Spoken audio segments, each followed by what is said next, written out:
Hello, everybody. Today we have a VR for Darren at Return to Collecting, and I wanted to catch you up on sort of how I've been handling my hobby budget since the National. The National, most of my yearly budget went to that, and I still want to buy cards, of course, but I have to be very intentional about what I get. I scared myself a little bit at the National. I almost started a couple new projects, and I decided I really need to finish up some other things before I start new things.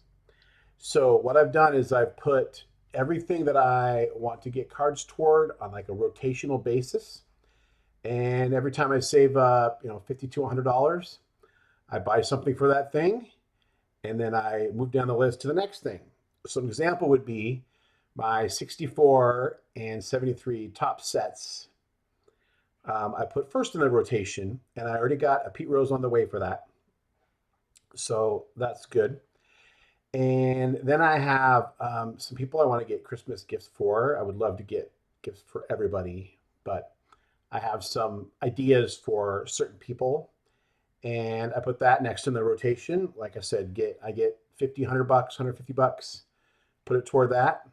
Then I move down the list, my Glory of Their Times collection, which will come up again in a minute. I get a card for that and check off a player for that.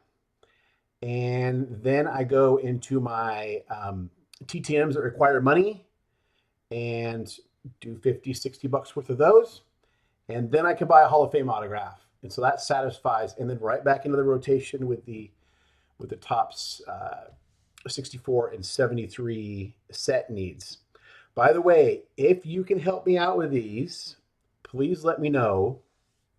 Um, at this point, for the Hall of Famers, I'm really looking for, what would be a one or whatever. They don't have to be graded, of course. I actually do want to put them in a binder.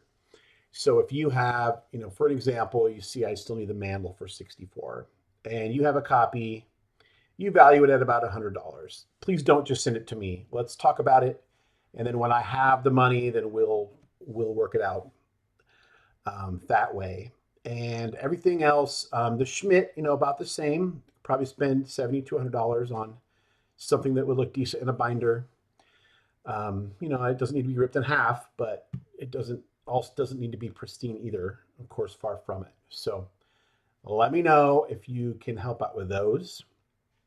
And other than that, I think this is a good way to do this because I'm like going ahead and saying, oh, when this comes around again, when my TTMs come around again, I'll send off these three, they're $20 each or whatever. And it's really kept me engaged in things because I'm, on the research side, especially with the Glory of Their Time stuff.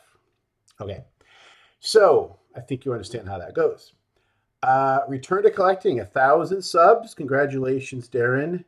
Not surprising at all. You got killer collection. Great memory from the show on Friday night, seeing your 37 exhibits with Garrigan DiMaggio and hearing you tell that story and just getting to look at that card and hold that card. Really cool. So happy that you're at 1,000, and of course, you're on your way to much more. You wanted two shout outs of channels that are under 300. I have three. I could have gone on a lot more, but I wanted to get this video out. So this first channel is the smallest channel, and I came across them just about 10, 12 days ago. The dads are here, 58 subs. Zach and John appear to be vintage baseball collectors. They've already done some SGC reveals and things like that. Haven't watched every video, but I'm getting there. And just a couple dudes that love vintage baseball cards. So that's a good thing.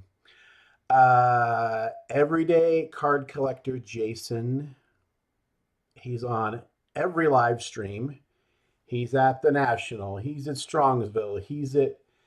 And maybe because he does so much with a live that he doesn't have the subs that he should, but he's at 283 and has 55 videos. And he's the other Ted Lyons fan on YouTube. So get Jason some more subs.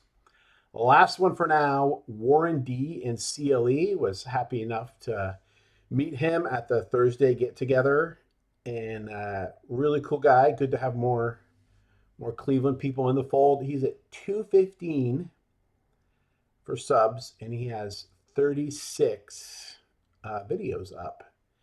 And I've seen he's already been hanging out with Reindeer Studios, so he's on his way. Okay, my goal card for like the next year or so. Now, when your video first dropped, Darren, I did not think I was going to the National next year, but now it looks likely that I might. So I'm going to actually have a lot to choose from because this card isn't super scarce. I wouldn't call it super common, but I want to get a nice card for the Glory of Their Times collection. And the most popular player, expensive player in that book is Hank Greenberg. And I've looked and looked and looked at things I could reasonably afford of his. And easily my favorite one is the Diamond Stars.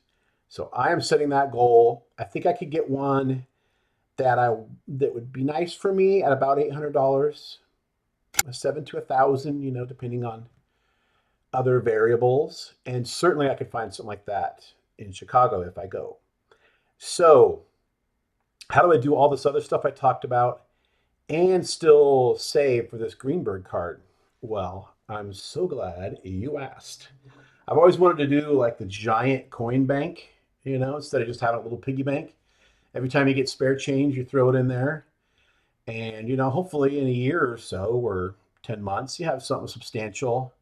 And maybe I need to roll in a couple more pennies. But this is, we're going to try it. So, journey of 1,000 miles begins with a single step. Hey, look at that. I'm already 0.125% of the way there. Before you know it, I'll be holding that Greenberg in my hand and showing you, Darren, at the Thursday or Friday night meetup. Can't wait. Can't wait. And I can't wait for the drawing to see how I did. Your prize is very cool. And I just excited to be a collector and on YouTube and loving baseball cards and my friends. And speaking of friends, until next time, remember, we don't count subscribers, we count friends.